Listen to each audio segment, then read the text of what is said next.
এখনের ছেলেরা তো ভালো না, বিয়ে শাদির পর একটা বাচ্চা হইলে পালিয়ে দিয়ে চলে যায়। এর লেগে বিয়ে শাদি করি নাই, কইছি ভালো একটা মানুষ পায় যদি বয়স্ক হয়। আমার কথা চাকরিজীবী কি, সে যদি আমার খাওয়ান পরন দিতে পারে, আমার তো চাকরি যে ভাজেই আমার খাওয়ান পরক দেখ, আমি তো আর বড় লোক দেখে বিয়ে শাদি করতে।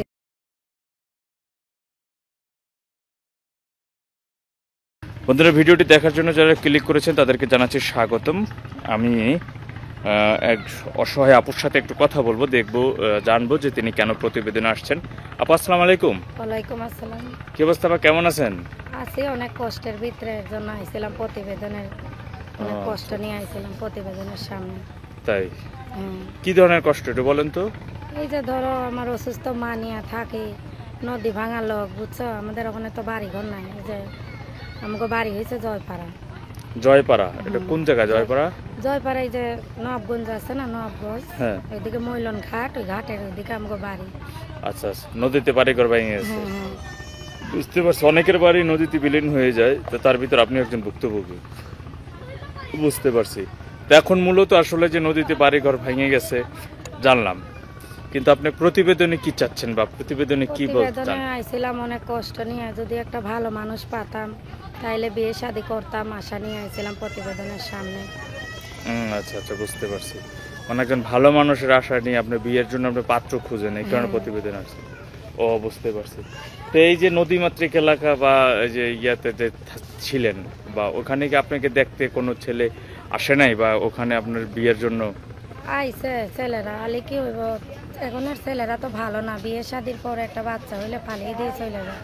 এর লেগে বিয়ে শাদি করি নাই, কইছি ভালো একটা মানুষ পায় যদি বয়স্ক হয়, দুইটা ডাইল ভাতও খাওয়ায়, তাও ভালো। যেখানে অসুস্থ মা নিয়ে আসি, যেখানে বাবা নাই, ভাই বোন নাই, কি করবো, অনেক কষ্ট নিয়ে, এর জন্য বিয়ে শাদি বসি নাই। বিয়ে বসতে গেলে তো টাকা পয়সা লাগে যৌতুক, এর জন্য বিয়ে শাদি করি না। বুঝতে পারছি। তো এই যে এখন প্রতিবেদন আসছেন, এই ভিডিও দেখে কি আপনি ভালো মানুষ পাবেন, বা সেরকম একজন মনের মতো মানুষ পাবেন, বা সে আপনাকে বিয়ে করে রাইখে পরে ফালাই দিয়ে যাইবে না, এটা কিভাবে বুঝলেন?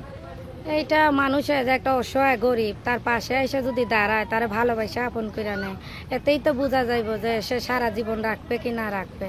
আর যারা খারাপ মানুষ, তারা তো দেখলেই বুঝন যায়, মানুষের মন দেখলেই বুঝন যায়। যদি সে যেই রকমই হোক, গরিবই হোক, যদি বয়স্ক হোক, আমার কোনো সমস্যা নেই।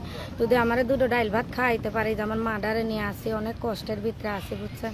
নিজেদের বাড়ি ঘর আছে, যা সব ভেঙে গেছে নদীতে, এখন থাকি রুম ভাড়া নিয়ে থাকি, অনেক কষ্ট নিয়ে থাকি, কি করবো, এর জন্য প্রতিবেদনের সামনে আইছিলাম। আচ্ছা আচ্ছা, বুঝতে পারছি। তো এই ক্ষেত্রে আসলে আপনি কেমন মানুষ চান, বা আপনার জীবন সঙ্গী হিসেবে কেমন মানুষ আপনি চান? আমার কথা, আমি হয়েছি গরিব মানুষ, আমার তো কেমন চাওয়া পাওয়া নেই। আমার কথা, যদি এরকম ভালো মনের মানুষ হয়, সে আমার পাশে থাকে, আমার দুঃখ কষ্টটা বুঝে, সে যেই রকমই হোক, তাই হইলে হবে। আচ্ছা আচ্ছা, বুঝতে পারছি। মানে আপনার বয়স কত? আমার তো 25 বছর বয়স। 25 বছর বয়স। বাড়ি হচ্ছিল কোথায় যেন বললেন? মইলন ঘাট। মইলন ঘাট। আচ্ছা আচ্ছা, এটা আমাদের দুয়ার থানা পড়ছে। দুহার থানার মধ্যে। বুঝতে পারছি। বিয়ের ক্ষেত্রে আসলে কেমন ছেলে, চাকরিজীবী, ব্যবসায়ী, বা এ ধরনের কোনো কিছু মানে ইয়ে আছে কিনা? আমার কথা চাকরিজীবী কি, সে যদি আমার খাওয়ান পরন দিতে পারে, আমার তো চাকরি যে ভাজেই আমার খাওয়ান পরক দেখ, আমি তো আর বড় লোক দেখে বিয়ে শাদি করতেছি না। যদি একটু মন ভালো হয়, আমার সারা জীবন পাশে থাকে, আমার রাখে, এরকম অসহায় মনে করে, গরিব মনে করে, সে যেই রকমই হোক, আমি তার সাথেই থাকবো, এর জন্যই আইছিলাম। বুঝতে পারছি। কি যেন নামটা বলছিলেন আপনার? পিঙ্কি। পিঙ্কি। বাড়ি হলো দোহার। আর বয়স হচ্ছিল 25 বছর। আচ্ছা, ফোন নাম্বার তো ভিডিওতে দিয়ে দেবেন। হ্যাঁ, এই যে আমার মোবাইল আছে, ওই নাম্বার দেবো, ওই নাম্বারে ফোন দিলাম। দেন, নাম্বারটা দেন তো। এই জান্নাতি। আচ্ছা, বন্ধুরা, কথা বলছিলাম পিঙ্কি আপার সাথে, তার বাড়ি হচ্ছিল দোহার। শুনছিলেন তার বয়স হচ্ছে 25 বছর। নদী উপকূলে তাদের বাড়ি, নদীতে তাদের বাড়ি, ঘর বাড়ি বিলীন হয়ে গেছে, জমি। তো এখন তিনি বিয়ের জন্য কেমন ছেলে চাচ্ছেন তিনি সেটা বলতেছিলেন। তো আপা, আপনি ঘর সংসার তো সামলে রাখতে পারবেন? হ্যাঁ, পারবো না কেন, আমি তো একটা কাজ কাম করেই খাই, কেননা আমার মা অসুস্থ, আমিও সেলাই মেশিনের কাজ করি, মানুষের বাড়িতে যাই, কি করবো, এবার না চললে ঘর ভাড়া দিতে হয়, মায়েরে দেখতে হয়, খাইতে হতে হয়। বুঝতে পারছি। তো যাই হোক বন্ধুরা, আমি আমি আমি আপার ফোন নাম্বারটি বলে দিচ্ছি। তার ফোন নাম্বারটি হচ্ছে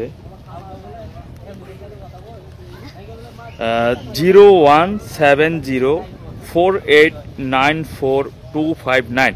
নাম্বারটি আমি আবারও বলছি 01704894259। এই ছিল পিঙ্কি আপার ফোন নাম্বার। তারপর ভালো থাকেন আপনি, হ্যাঁ।